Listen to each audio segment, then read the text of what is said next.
भगवान थोड़े बड़े होते हैं, एक दिन घुटने के बल चलते हैं। मां कामों में लग जाती है। क्या देखती है आकर के, कान्हा तो माखन खा रहे हैं भाई।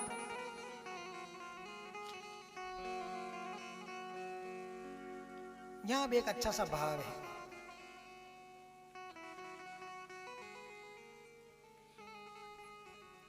हाथ में माखन धूल भरा तन, नटखट मेरो मेरो मन मोहन। हाथ में माखन धूल भरा तन, हाथ में माखन धूल भरा तन। घुटरन चलत मेरो मन मोहन, घुटरन चलत मेरो मन मोहन। हाथ में माखन धूल भरा तन। ये जो स्वरूप है ना, ये तो सूरदास जी के इष्ट थे। ये स्वरूप से प्यार करते थे। कौन? सूरदास जी महाराज। वो आपने भी देखा होगा फोटो में, एक हाथ में लड्डू है या माखन, और भगवान घुटने के बल है ना, लड्डू गोपाल, उसका नाम ही है लड्डू गोपाल। तो ये छवि का जब सूरदास जी ध्यान करते तो आंखों में से, नेत्रों में से जल बहने लगता है।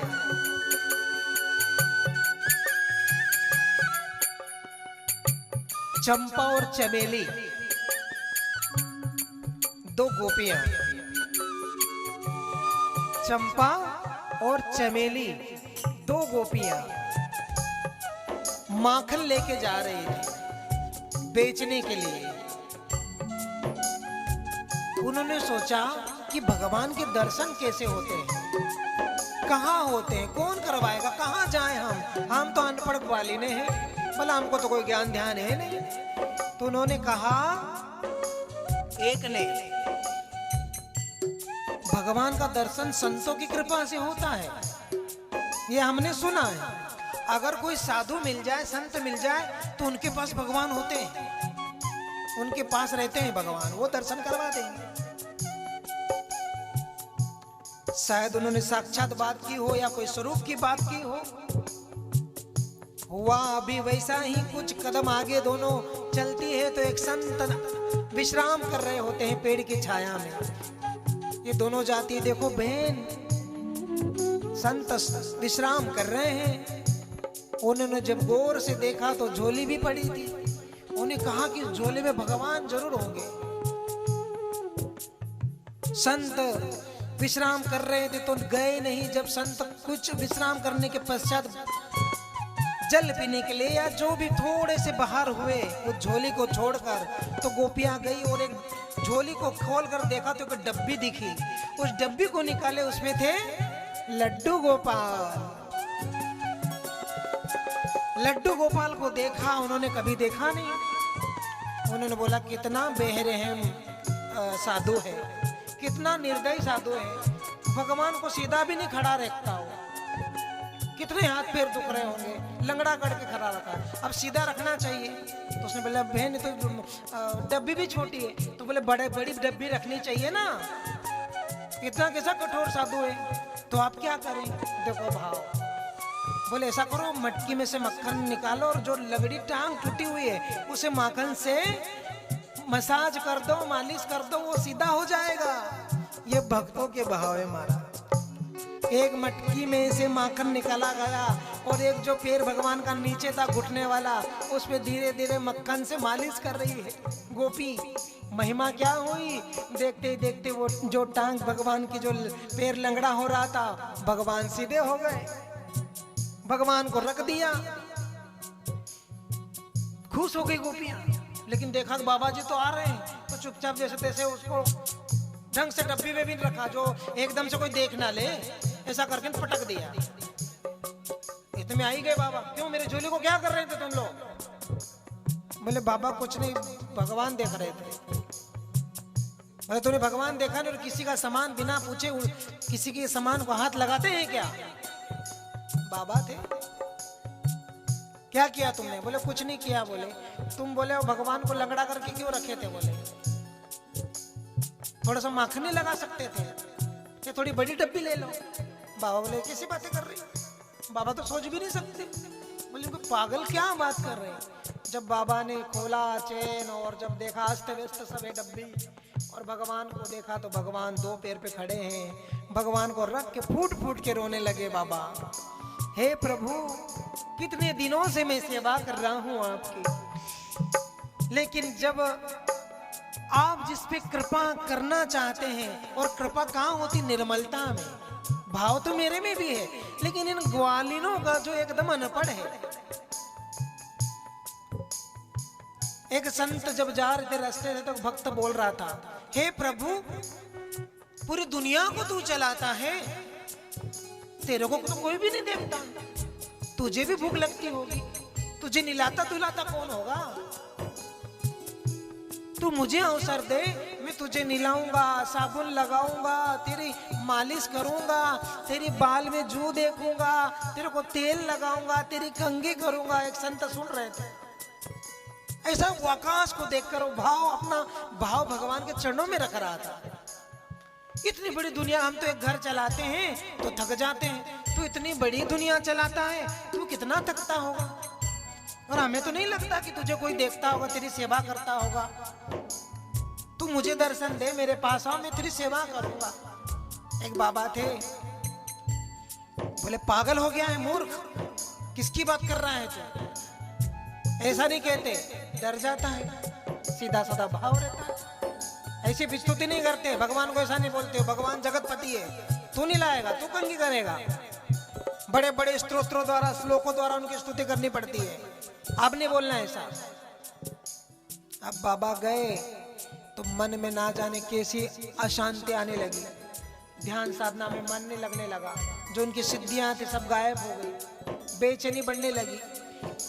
स्वप्न में भगवान ने दर्शन दिया, अरे भक्तराज, तुम्हें सब कायदा कानून मालूम है भक्ति का, ठीक है आप कर रहे हो, लेकिन मुझे तो वही भक्त प्रिय है, उसके हृदय में जो निर्मलता है वो छोड़ दो कि वो क्या बोल रहा है, उसको भाव, उसके भाव को छोड़ दो, उसके शब्दों को छोड़ दो। भाव तो है, शब्दों को छोड़ दो, लेकिन उसके अंदर जो भाव है, उस भाव की गहराई को देखो, वो कितनी गहराई से मुझे प्यार करता है। जाओ उसे कल मिलो और उसे कहो कि तू जैसा कर रहा था तू वैसा ही करते रहे, परमात्मा तुझ पे प्रसन्न है। अभी दृष्टांत भी दृष्टांत आ रहे महाराज, अब तीसरा भी लो। एक भक्तराज बहुत गरीब गांव में रहता है, भोला भाला है, लोग कहते हैं कि गुरु बनाना चाहिए, तू भी बना ले, दिन भर खेतों में रहता है, काम करा करता, खेतों का जीव बन गया तू तो निगुरा, लोग निगुरा कहेंगे तुझे। वो बोला था, गांव के लोगों ने कहा तो कहा कि हाँ भाई बना लूंगा। कैसे बनाते गुरु? बोले संत के पास जा, उनको कहे तो गुरु बन जाए, बना देंगे तेरे को, चला बना लेंगे। पड़ोस के गांव में कथा चली रही थी, चले गया, भीड़ बहुत लगी थी, ऐसी डरे भी, अब इतने बड़े साधु पास कैसे जाऊं भाई। भीड़ को छटने दिया, जैसे तैसे महाराज जी के पास गया भक्त। भक्त ने कहा, प्रभु मुझे आपको गुरु बनाना है, आप मुझे चेला बना लो, मंत्र दे दो। संत ने भावना देखी कि बड़ा भोला लगता है, सीधा लगता है, इसको बड़े मंत्र क्या दें और ये क्या साधना कर पाएगा बड़ी बड़ी। एक मंत्र दे, नाम देते थे भगवान का, जपा करेगा। भगवान गुरु जी ने कहा, बेटा भैया बेटा, अब बेटा ही हो गया शिष्य हो, तो ऐसा कर, गरुड़ ध्वज भगवान का नाम जपना, ये हमारे द्वारा तुझे दिया गया मंत्र है, गरुड़ ध्वज भगवान का नाम है। अब ये तो इतना भोला कि गुरु जी ने कह दिया तो बस गरुड़ ध्वज आते आते अब अचानक उसको ठोकर लगी। अब ठोकर लगी तो गरुड़ ध्वज तो भूल गया, अब उसको याद रहेगा शरण पच। क्या रह गया? शरण पच। कहीं भी नाम नहीं है, किसी पुराण में नहीं है। और 1000 नामों में भी नाम नहीं है। सब नामों से बाहर है नया नाम भगवान का। सरड़पच। खेत में गया दिन भर काम करता है सरड़पच। रात में आता है जब तक नींद नहीं लगती सरड़पच। खाते पीते उठते बैठते सोते जागते सरड़पच सरड़पच सरड़पच। अब परमात्मा जी को भी हंसी आ गई ऊपर। ठाकुर जी ऊपर हंस रहे हैं। माँ लक्ष्मी पूछती है प्रभु आप हंसे मतलब कुछ ना कुछ तो घटना हुई है। बोले जाने दो तुझे भी बड़ा विनोद होगा। नहीं बोले प्रभु बताओ आप अकारण तो हंसते नहीं हो, जरूर कुछ ना कुछ लीला हो रही है। अरे बोले लक्ष्मी क्या बताऊं देवी, हमारा एक भोला भगत है,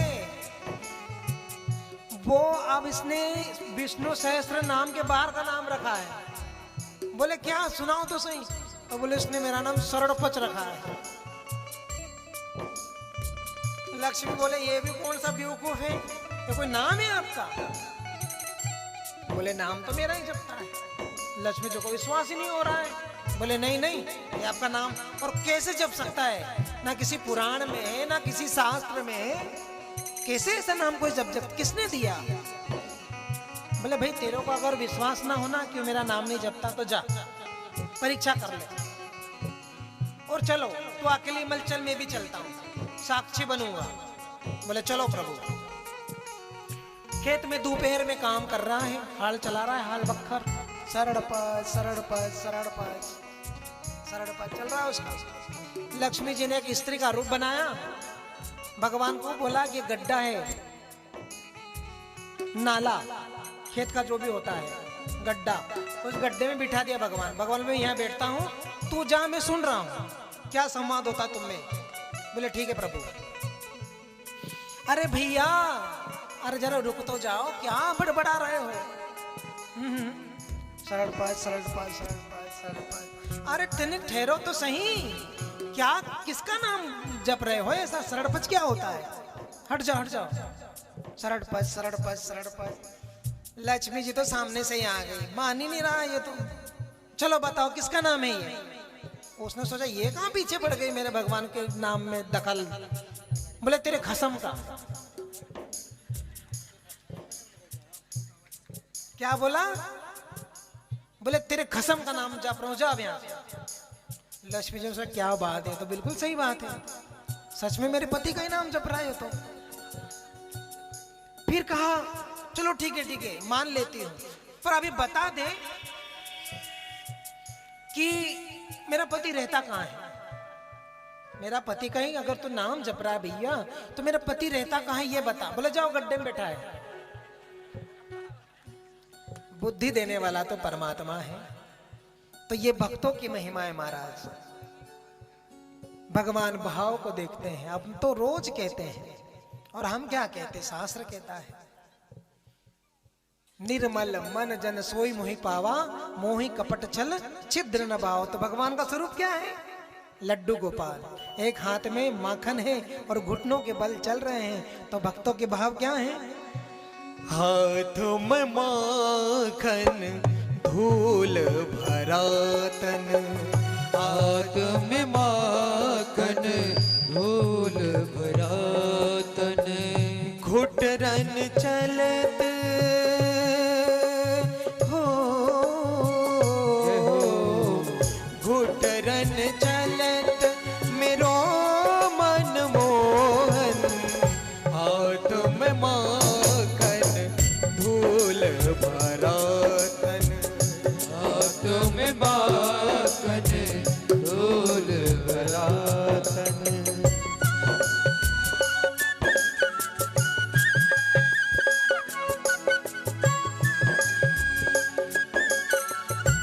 जय हो।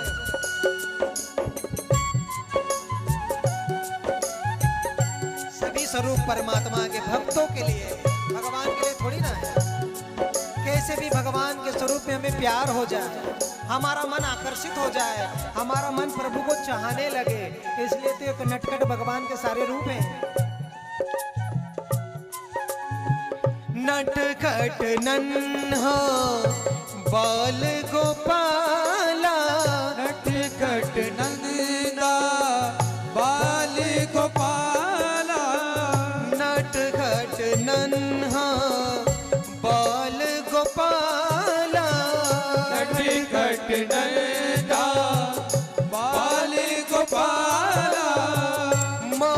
माखन चोर कहने वाला, माखन चोर कहाने वाला, है यही रूप सभी भक्तों के, है यही रूप सभी भक्तों के, आराधन आसादन,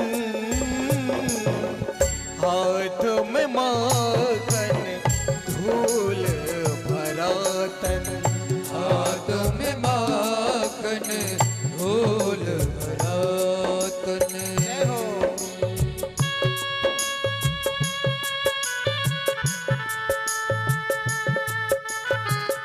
नटखट नन्हा बाल गोपाल,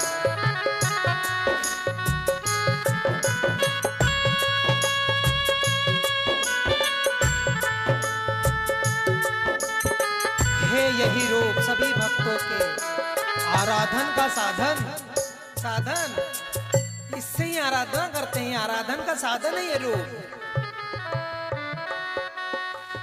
प्रभु ने ऐसा रूप बनाया, प्रभु ने कैसा रूप बनाया, प्रभु ने ऐसा रूप बनाया, प्रभु ने ऐसा रूप बनाया, जिसने डाली सब पर माया, जिसने डाली सब पर माया, युग युग तक इस छवि का रहेगा, युग युग तक इस छवि का रहेगा, हृदयों पर चित्रांकन, हाथों में माखन धूल भरा तन, हाथों में माखन धूल भरा तन, हाथों में माखन धूल भरा तन, धूल भरा तन, धूल भरा, धूल